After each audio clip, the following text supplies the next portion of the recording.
I'm kind of sick of the sissies that have been watching the channel that don't agree with my lifestyle. They're always crying because we butcher our own animals. When they talk about don't disrespect the animal by pointing a gun, it ain't hurting the animal one bit by me showing you guys a way to process an animal, how people dispatch animals with my .22 rifle. They don't know what it is. As far as they know, I'm pointing a lollipop at them. They don't know.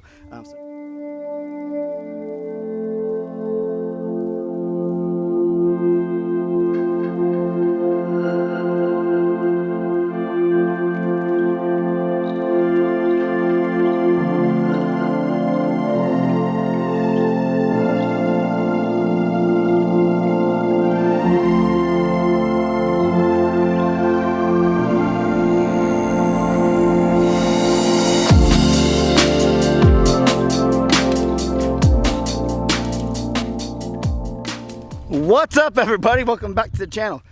Today I'm going to be talking to you about the pigs. I got 3 little pigs back there. They're I call them feeder pigs, grow out pigs. We are growing them out for several families, and I will get to that here in just a minute. But first, I'm going to be out of town for a day or two, and I need to set this stuff up on automatic feeder and automatic water. If I can get my automatic water to work, actually the wind had blown it way over here on the side of the house. So I'm gonna try to get it set up. I might have to run town and get some more nipples for it. I don't know if I remember where they're at, but I'll show it to you. Oh.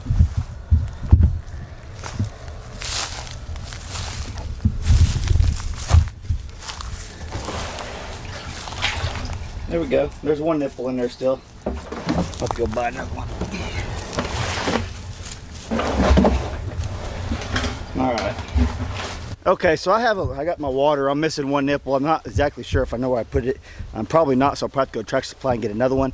But I've had a lot of comments about people who aren't really familiar with raising pigs and all that, and they've asked me, when is the perfect size to have a pig butchered, a little hog butchered?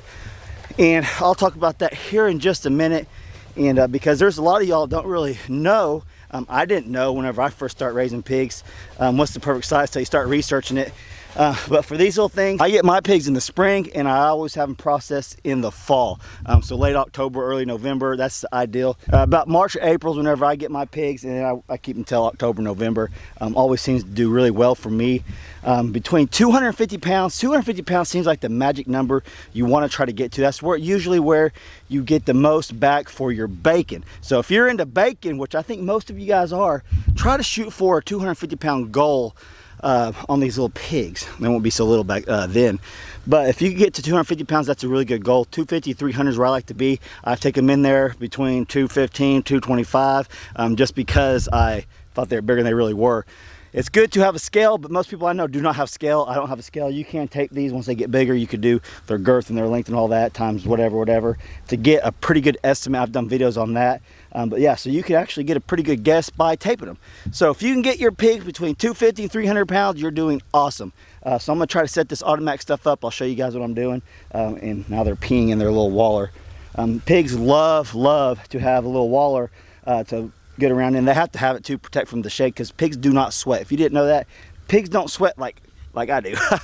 So they got to have something protecting from the sun. I got a artificial shade cloth here, and we got Gabby's over here. Vincent's over there hanging out, just staring at pigs, I guess. What are you doing, Vincent? Hey, I'm just watching pigs grow. Yeah. Did you wake up from a nap or what? I wish. I think he just woke up, heard me messing around outside. Well, I got this water running out here. You can see that. We're gonna get some water going down here. I put some water over there for them. That was all the hot water I was getting out of the hose. I want to fill their little waters up until I get this one set up. But let's watch the pigs have some fun while I set this stuff up.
pigs are set up and ready to go. I could leave them if I didn't have to check on for a couple days. I wouldn't have to. I never recommend not checking on your animals.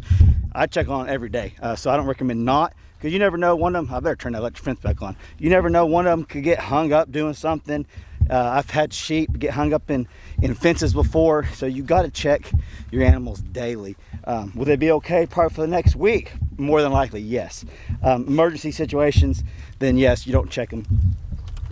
Don't check them every day. But if you're willing, check your animals every day. Make sure they're fed and watered, proper shade. You can see they're going to figure that out pretty quick. They haven't got it yet, but I'm telling you, anytime they're going to lift it up and get in there and get some feed. It's just a matter of time. They got this. So that thing held 50-pound bag. Probably could have put another 20 pounds in there. So I'm gonna say 70 pounds. That's gonna be awesome. It's just the right size for 3 pigs. And once they get a little bit bigger and they start pushing around a little bit more, I'll put another stake in there and put that and tie it down to 2 stakes instead of just 1, because eventually they would knock that over probably. Pigs are very strong animals, and you don't realize it until they tear up your pig pen, like my old one over there. And that water, I'm gonna go to town right now and buy another nipple for it. I'll set it up. They'll have 2 nipples. I put them on different levels. That way, when they're smaller, they can get the bottom one, and once they get bigger, they can get the bigger one. I'm walking over here in the shade for a second. Whew, it's got hot here in Oklahoma, and the rain has stopped for the last 2 days, but they're calling for more rain for the next week. I mean, like heavy rain, and the lake has already came up because 3 days ago we had a pretty good downfall, and now the water's just not catching up to our lake, and it has risen even higher. I'm personally not in any danger from floods, but it's pretty bad around here. So I wanted to make a little video on how to set the pigs up automatically. You guys know I always set my pigs up automatically. It's just more convenient for me, and it's better for the pigs because they always got food access and water access. One thing about setting your things up on automatic feeders and automatic waterers, you may not spend as much time with them, so they don't get as comfortable with you, which that's fine. That's no problem for me. It just makes your life easier when you do go try to tape them for weight, that they're more comfortable with you because you've been spending time with them. You're feeding them twice a day. So stuff like that, we'll just have the girls come out here and we'll feed them marshmallows and things like that. So they'll be more comfortable. They won't be as wild. So that's not that big of a deal. But like I said before, I've had so many questions about how to process your own animals. Do you harvest your own pigs? How do you do it? What's the best way to harvest your animal? The 22 Marlin by far is the choice that most people use to harvest their animals on the homestead. If it's a sheep, a goat, a pig, I mean, one shot right there in the dome, and it's lights out. That's just the reality of it. I'm not trying to be disrespectful. I'm kind of sick of the sissies that have been watching the channel that don't agree with my lifestyle. They're always crying because we butcher our own animals. We raise our animals for feed. You guys, a lot of y'all know what people I'm talking about. They're just sissies, and they talk about don't disrespect the animal by pointing a gun. It ain't hurting the animal one bit by me showing you guys a way to process an animal, how people dispatch animals with my 22 rifle. They don't know what it is. As far as they know, I'm pointing a lollipop at them. They don't know. So no, it's not being disrespectful. I don't think it's disrespectful at all. I'm not out there teasing them. I'm not out there torturing them by any means. These animals on my place always have the best life they can have. I mean, as far as they're always comfortable. They're always taken care of. They're never hungry, never thirsty, never hot because there's no shade. I mean, they are taken care of well. And if you guys have been following my channel for very long, you guys know that. You guys and girls know that. I take care of my animals very, very well, just as good as anyone else does. But I've seen people make videos on practicing, getting ready to dispatch an animal. That's all fine and dandy. All you got to do right there to the dome. And if you're ready, if you got the setup to process your own pigs, you can. I want to process one of these myself this year. Like I said before, I raise pigs for me and for several other families, so I really don't have the time or means to process more than one, but I do want to process my own if I get the right saws and all that. Just my setup, I gotta get my setup ready by this fall. If I get that set up, I'll be doing videos over that, processing your own pigs and the way you cut them and all that. I have done wild ones before. I've never done one of my domestic ones. It's just so much easier for me to take to the processor, spend $100 to $120, and they cure your hams, they bacon, all that. but that is something I want to do. I want to do the smokehouse. I want to do that this year. So hopefully I get the time to make my smokehouse, get the setup. I've already got a freezer I can hang my animals in. I got a deer cooler that we hang like 6, 7, 8, 10, 12, 15 deers a year in there. So I'm ready for that. I just got to get the saws and the smokehouse built. If I can get a smokehouse built, we're going to be processing our own pigs this year.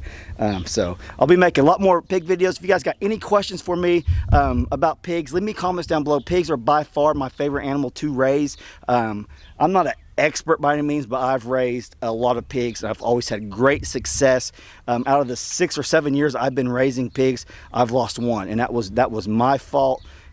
My first animals, I had them in the winter. The ice froze. They weren't able to drink for it was like 24 hours. The roads got so bad, couldn't drive out here to my land. And when I did come out here, it had dehydrated. Lesson learned. Lesson learned. That was the last time I ever kept an animal during the winter as far as pig wise. Sheep, I keep my sheep year round. You guys know that. But pigs, that detoured me from raising pigs year round. I want to get back in. I want to raise pigs year round. I just don't know if I want to mess with them during the winter. Oh my God, sometimes they can just be a pain in the butt. All right, I'll quit rambling on for you guys. Hope that you guys liked this video. Hope you guys liked it. If you did, smash that like button for me if you would. And if you're not subscribed, I ask you, please subscribe right there. I think is where it's at. I got my new camera, so it's kind of opposite my old one. I think the other one was right there. I don't know. You guys get it. Thank you guys so much for the support. You guys are awesome. You guys been watching my channel. If you've been watching my channel very long, you know I appreciate each and every one of y'all that are subscribed and watch my videos. Thank you guys so much. Like I said before, if you got any questions about raising pigs, down below, leave a comment and I'll try to answer them for you guys. Thanks for watching. I'll catch you on the next video.